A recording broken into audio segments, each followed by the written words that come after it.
बार मैं आई थी तो ऐसे ही बहुत जल्दबाजी में अदालत के बाहर आपसे बात हुई थी, तो मैंने सोचा कि बहुत सारे लोग उससे भी बात करना चाहते थे, बात नहीं हुई। आज मैंने कहा आपसे यहाँ मिलके बात की जाए। तो जैसा कि आप जानते हैं कि 1 साल हो गया, 1 साल से ज्यादा अरसा हो गया सरकार को बने हुए, और उस वक्त लोगों ने बहुत ही बढ़ चढ़ के असेंबली इलेक्शंस में हिस्सा लिया था। कश्मीर में जहां बाइकआउट होता था वहां भी लोग निकले बड़ी तादाद में, क्योंकि लोगों की मुश्किलात बहुत थी। लोग बहुत तंग आ गए थे, बिजली की वजह से, बिजली फीस की वजह से, महंगाई की वजह से, बेरोजगारी की वजह से। और जो उन दिनों में ये बुलडोजर चलता था, जहां किसी गरीब ने कोई 5 मरले 10 मरले पे अपनी वो छत बनाई होती थी, उसको तोड़ दिया जाता था, मुलाजिमों को डिसमिस किया जाता था। तो उस वजह से लोगों ने फैसला किया कि एक सरकार को चुनेंगे जो एक मजबूत सरकार होगी, और यही वजह है कि एनसी कांग्रेस अलायंस को तकरीबन 50 सीटें मिली। मेंबर पार्लियामेंट भी इनको मिले, और अब राज्यसभा में भी और जो है 3 मेंबर मिले इनको। तो लोगों ने ये सोच को इनको वोट दिया कि हमें एक मजबूत सरकार चाहिए जो मैनिफेस्टो जो इनका होगा उस पर काम कर सके किसी झिझक के बगैर। मगर आप देखते हैं 1 साल हो गया है, और ऐसे में इलेक्शन आ गया, नगरोटा का इलेक्शन आ गया, बड़गाम का इलेक्शन आ गया, और एक कैंपेन चली। बड़ा अजीब लगता है कि जब उमर साहब से लोग सवाल करते हैं कि हमने आपको इज्जत रखी, बड़गाम के लोगों ने बहुत इज्जत रखी, बहुत बड़ी हजारों की तादाद में उनको लीड दी, तो वो पूछते हैं आप 1 साल से कहां थे, तो कहते हैं पीडीपी बीजेपी।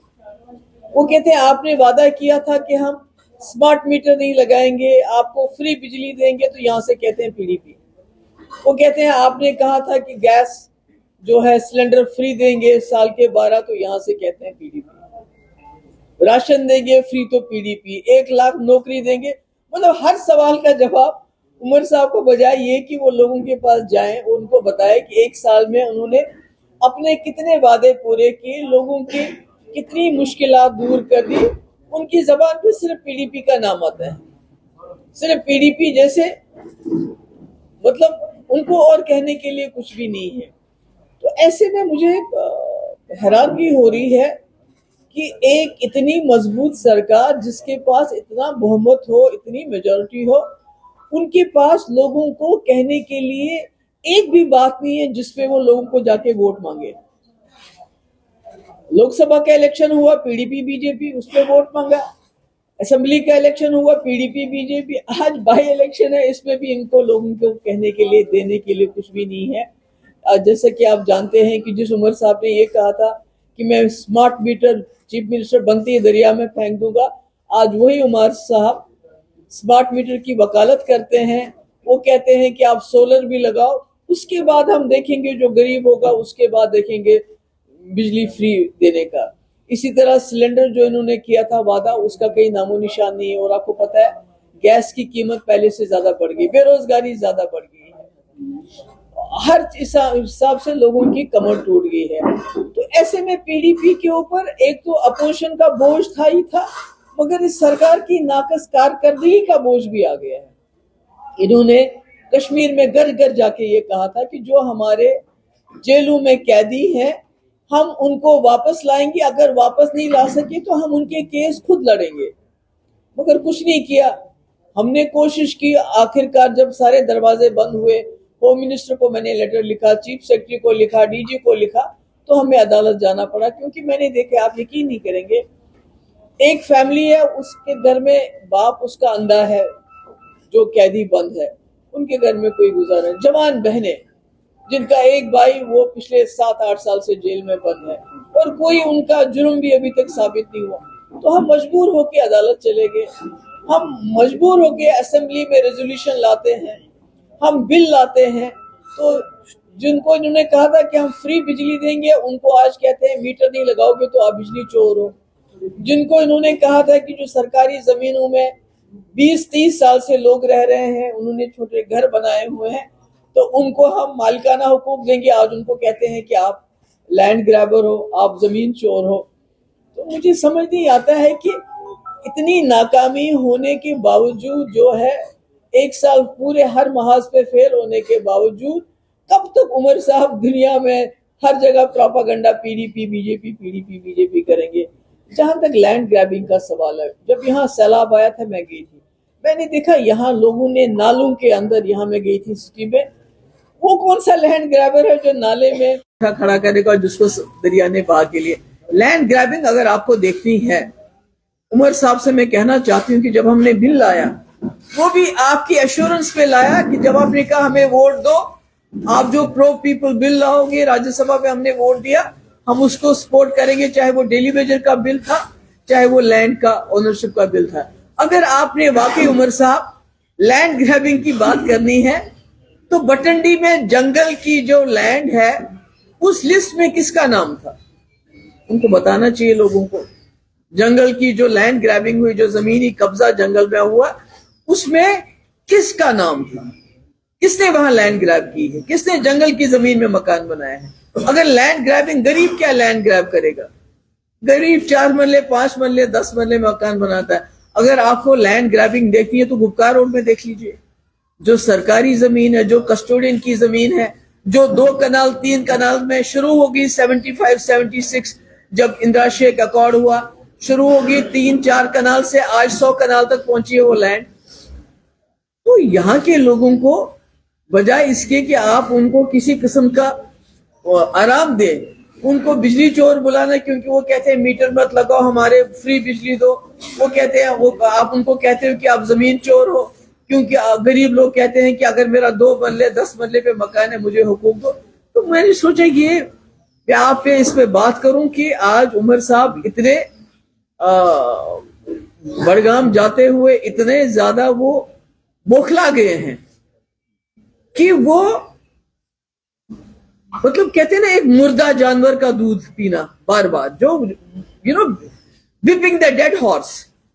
कब तक वो पीडीपी बीजेपी करते रहेंगे? आखिरकार उनको अपनी साल की कारकर्दगी बतानी चाहिए। आज तो पीडीपी बीजेपी सरकार में नहीं है, 10 साल 12 साल हो गए उसको। आज उन्होंने इस 1 साल में क्या किया?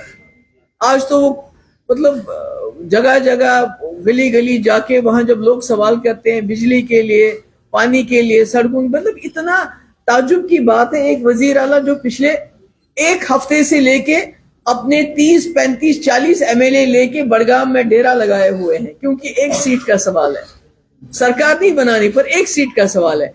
उस 1 सीट के लिए एक एक घर घर में उनके एमएलए इस वक्त जा रहे हैं, पूरी मशीनरी का इस्तेमाल कर रहे हैं, मगर 1 साल में उनको 1 दिन टाइम नहीं मिला बड़गाम जाके लोगों का हाल पूछो, उनसे बताऊं कि भाई मैंने आपकी सीट छोड़ दी, मगर मैं फिर भी मैं आपका एमएलए हूं, मैं आपका वजीर आला हूं। तो आज जब जवाब नहीं मिलता है तो पीडीपी के इल्जाम लगाते हैं। तो मैंने यही बात आपसे कर दी थी। मुझे मेरा सवाल आपसे है, हाल ही में मीडिया के साथ इंटरेक्शन में सीएम कहते हैं कि जो टर्मिनेशन की प्रक्रिया है, जो बर्खास्तगी होती है एम्प्लॉयज की, उसमें पहला सिग्नेचर महबूबा मुफ्ती का था, क्योंकि आप चीफ मिनिस्टर थे और उस समय पीडीपी और बीजेपी की सरकार थी। तो आपको क्या लगा? नहीं, तो उमर साहब ने उसको क्या किया? उमर साहब ने इस वक्त तो कहते हैं, गवर्नमेंट ऑफ इंडिया कहती है, ये कहते हैं कि कोई मिलिटेंसी नहीं है, सब कुछ ठीक ठाक हो गया है, और तकरीबन सैकड़ों की तादाद में जो है एम्प्लॉयज टर्मिनेट हो रहे हैं। तो मुझे बताइए तब उमर साहब ने क्या किया? उन्होंने शोर उठाया, उन्होंने मुझसे पूछा, मुझसे पूछते तो मैं उनको सबूत भी दे देती उस वक्त। आज तो कोई सबूत नहीं है, आज तो जस्ट जज, जूरी और एग्जीक्यूशनर एक ही है, वो ऑर्डर निकालते हैं और उमर साहब चूं तक नहीं करते हैं, बात नहीं करते हैं। अगर उमर साहब में हिम्मत है तो बात करें ना, वो अपने एडवाइजर जिनको बनाना है उसके लिए तो एलजी साहब के साथ वो रोज झगड़ा करते हैं कि भाई इनको मिनिस्ट्रियल स्टेटस देना चाहिए। ट्रांसफर, छोटी छोटी ट्रांसफर के लिए झगड़ा करते हैं कि मैं ट्रांसफर करूंगा, एलजी ऑफिस नहीं करेगा, उसके लिए लड़ते हैं। तो ये जो मुलाजिम निकाले गए हैं इनके लिए भी लड़ना चाहिए। अगर महबूबा मुफ्ती ने किसी को टर्मिनेट किया है तो उसमें वजह रही होगी, मगर आज कौन सी वजह है? और क्या उमर साहब ने उस वक्त मुझसे सवाल किया आप ऐसा क्यों कर रही हो? नगरोटा में एक मिनट जी। महबूबा मुफ्ती जी, एक इल्जाम नेशनल कॉन्फ्रेंस की तरफ से बार बार लगाया जाता है कि जो बात भारतीय जनता पार्टी कहती है वही बात पीडीपी भी कहती है और स्वयं आप भी कहती हैं, उस पर आपका क्या जवाब? मैंने कहा ना, इनके पास कहने को कुछ भी नहीं है, कोई मुर्दा जब कोई हो जानवर चला जाए तो उसका दूध धोते रहते हैं, ये एक ही बात कहते रहते हैं। इनको पूछिए कि आपने कहा था मैं स्मार्ट मीटर नहीं लगाऊंगा, फ्री बिजली दूंगा, कहाँ है? आपने कहा था 1 लाख नौजवानों को रोजगार दूंगा, कहाँ है? आपने कहा था प्रिजनर्स को वापस लाऊंगा, कहाँ है? आपने कहा था मैं टर्मिनेशन ऑफ एम्प्लॉयज का रोकूंगा, कहाँ है? आपने कहा था 12 गैस सिलेंडर साल के फ्री दूंगा, कहाँ है? 10 किलो राशन फ्री दूंगा, कहाँ है? करप्शन खत्म करूंगा। आपको मालूम होगा कि सबसे ज्यादा इस वक्त माइनिंग और दूसरे में जितनी करप्शन आज हो रही है ओवरऑल, शायद एलजी एडमिनिस्ट्रेशन में इतनी करप्शन नहीं। तो क्या किया इन्होंने? ओमर साहब का कहना है कि डिस्ट्रक्शन की जो शुरुआत है जम्मू कश्मीर में, जब भारतीय जनता पार्टी और पीडीपी ने मिलकर यहाँ पर सरकार बनाई तब से शुरू हुई। उसमें कुछ चीजें उन्होंने गिनाई कि जीएसटी की शुरुआत आपने की, सीबीएसई एक्ट 2002 आप लोगों ने उसे यहाँ पर इम्प्लीमेंट किया, और 2016 की अनरेस्ट जो है वो आप लोगों की देन, और 2010 में जो मसिल में फेक एनकाउंटर हुआ, शुपियन में रेप और मर्डर हो गया 2 लेडीज का, उसके बाद 2010 का अनरेस्ट हुआ, उसके जिम्मेदार कौन थे? अफजल गुरु की फांसी का जिम्मेदार कौन था? महबूबा मुफ्ती में तो कोई फेक एनकाउंटर नहीं हुआ मेरे टाइम में। मेरे टाइम में तो कोई खुदा ना खास्ता एक बच्ची के साथ जाती होगी तो मैंने 2 मिनिस्टर ड्रॉप किए। तो उमर साहब ने क्या किया? अगर आप if you keep on beating the dead horse, क्योंकि अगर उमर साहब के पास आज अपने 1 साल की कारकर्दगी के लिए कुछ कहने के लिए होता, उन्होंने कुछ किया होता, तो उनको महबूबा मुफ्ती का सहारा नहीं लेना पड़ता, पीडीपी का सहारा नहीं लेना पड़ता। नगरोटा में स्पीच के दौरान उमर अब्दुल्ला साहब ने अवाम से कहा कि आप जो वोट देंगे वो सरकार में अपनी हिस्सेदारी के लिए देंगे, सरकार बनाने के लिए। आपको नहीं लगता ये बड़ा रीजन है अवाम से वोट मांगने का? देखिए, प्रॉब्लम ये है कि उमर साहब जिस तरह पिछले 1 साल में उन्होंने सरकार चलाई, नाकाम हो गए हैं, हर इशू पे खामोशी इख्तियार करते हैं, हर इशू में वो कहते हैं अपनी जो उनको अपने काम करने होते हैं वो करते हैं, मगर जो लोगों के काम है उसमें कहते हैं मैं नहीं कर सकता। तो इसमें इस वक्त उमर साहब बड़गाम का माहौल देख के, क्योंकि अगर आप देखेंगे बड़गाम में लोगों की जबान पे एक ही बात है कि आप 1 साल कहाँ रहे उमर साहब? हमारी मुफ्त बिजली कहाँ है? हमारे मुफ्त गैस सिलेंडर कहाँ है? हमारे रोजगारों का, नौजवानों का रोजगार का है? तो आप वो थ्रेटनिंग करते हैं, यानी धमकी देते हैं कि अगर आपने सरकार के कैंडिडेट को वोट नहीं डाला तो फिर आप क्या करोगे? हम सरकार में हैं। तो लोग कहते हैं आप तो सरकार में 1 साल से हो, आपने कौन सा भला किया हमारा जो आप कहते हो ये सीट भी हमारी झोली में डाल दो? क्योंकि बड़गाम के लोग भी उनको कहते हैं आप 1 साल से एमएलए नहीं चीफ मिनिस्टर हो। तो चीफ मिनिस्टर बन के जब आपने हमारा भला नहीं किया तो आज आप कहते हो आप हमारे एमएलए को वोट दो, फिर वो मिनिस्टर बनेगा, तो वो क्या कमाल करेगा? उमर अब्दुल्ला इज थ्रेटनिंग, वो धमकी दे रहे हैं, सरकार को एक वेपन बना के, एक हथियार बना के इस्तेमाल करते हैं। अगर हमको वोट नहीं दिया, हम सरकार में हम पता नहीं क्या करेंगे। महबूबा जी, बिहार के इलेक्शन से बिहार के इलेक्शन आपसे रहेगा कि सीएम उमर अब्दुल्ला साहब ये कह रहे हैं कि अगर जम्मू कश्मीर में स्टेटहुड नहीं मिल रही या स्टेटहुड नहीं है तो उसका कारण आप है। दूसरा आपने इल्जाम लगाया था सीएम उमर अब्दुल्ला पर कि वो दिल्ली जाते हैं, भाजपा से मिलते हैं, लेकिन उन्होंने ट्वीट में उसको जवाब भी दिया है कि हमारा भाजपा के साथ कोई अलायंस नहीं है। देखिए, बात यह है कि उमर साहब को पीडीपी का भूत सवार हो गया है।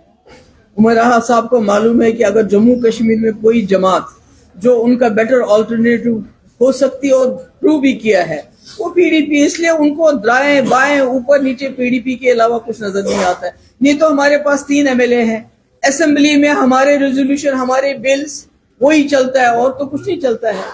हमने लाया लैंड का बिल, हमने लाया कि फीस माफ होनी चाहिए, 1 टाइम माफ होनी चाहिए गरीब लोगों की फीस, हमने लाया डेली वेजेस का बिल, वक्फ पे हमने बिल लाया।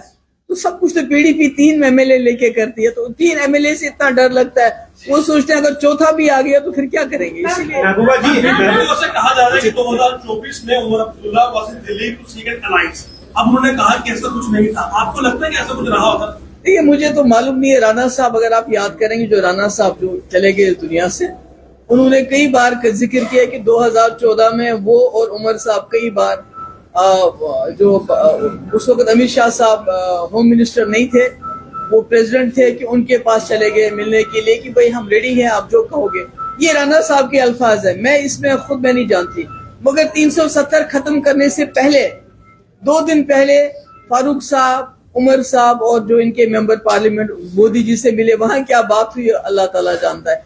इसलिए इनका आपस में क्या किस्म से ताना बाना है, क्या है वो मुझे मालूम नहीं। मगर अगर 1 साल की आप कारकर्दगी देखिए उमर साहब की, जो चीजें बीजेपी ने 2019 से इम्प्लीमेंट की वो आज भी चालू है और उमर साहब बात नहीं करते उनकी। क्या आपको लगता है कि डेलीवेजर्स का जो मसला है वो Jammu Kashmir national conference solve कर पाएगी? क्योंकि वो बार बार कहती है कि हमने लगाया है और पक्का भी हम ही करेंगे, पर आज तक डेलीवेजर्स की बात नहीं की जा रही। देखिए डेली वेजेस का जहां तक सवाल है, मैंने अपने वक्त में उनका बायोमेट्रिक करवाया था।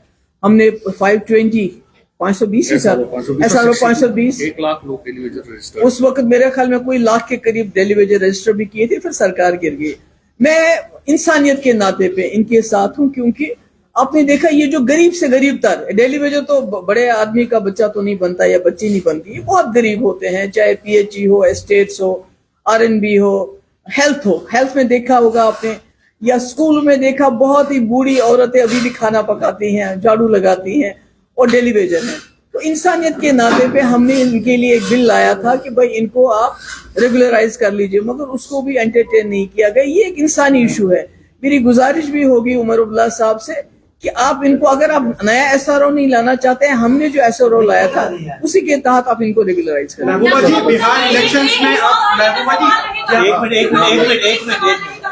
एक सेकंड, महबूबा जी, बिहार के इलेक्शंस में अब धर्म के साथ मिलिटेंसी भी आ गई और गिरिराज सिंह ने ये बयान दिया है कि जितने भी मिलिटेंट मारे जाते हैं या पकड़े जाते हैं वो एक ही धर्म के क्यों होते हैं, और उन्होंने साथ में इसका पहलगाम का भी रेफरेंस दिया है कि पहलगाम में जिस तरह से जो कुछ हुआ वो भी एक धर्म और उसके मकसद से जुड़ा हुआ था। क्या कहेंगे? गांधी जी को किसने मारा था? 1 मिनट, गांधी जी को किसने मारा था?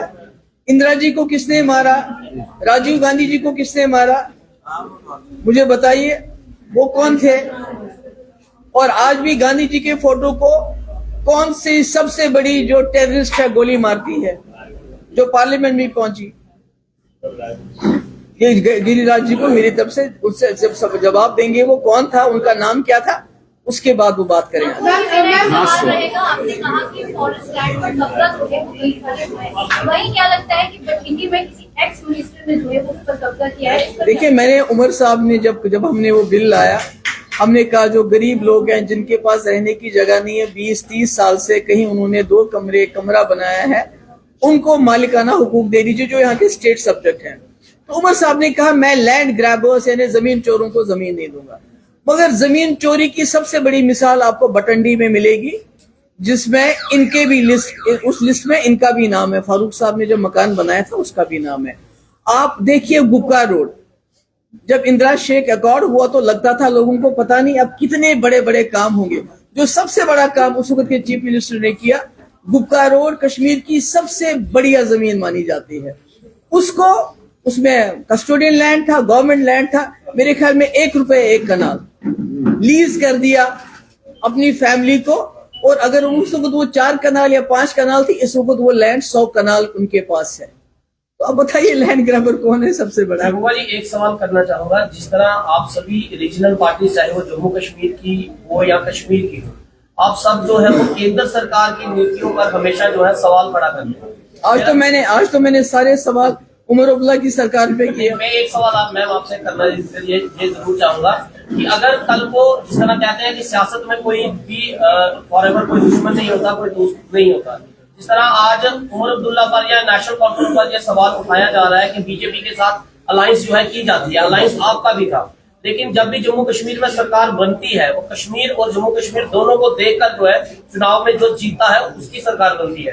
बिना कश्मीर के रीजनल पार्टीज के वोटिंग की विनिंग की वजह से जम्मू की सरकार नहीं बन सकती। तो केंद्र की जो नीति है, क्या इन फ्यूचर कभी आपको अगर दोबारा मौका मिलता है पीडीपी को केंद्र के साथ सरकार अगर मिलकर जो है बनाने का बीजेपी के साथ, क्या आप उसका साथ दोबारा चाहेंगे कि बीजेपी? ये क्या सवाल हो गया? इतना आपने वो बांधी। बस ठीक है।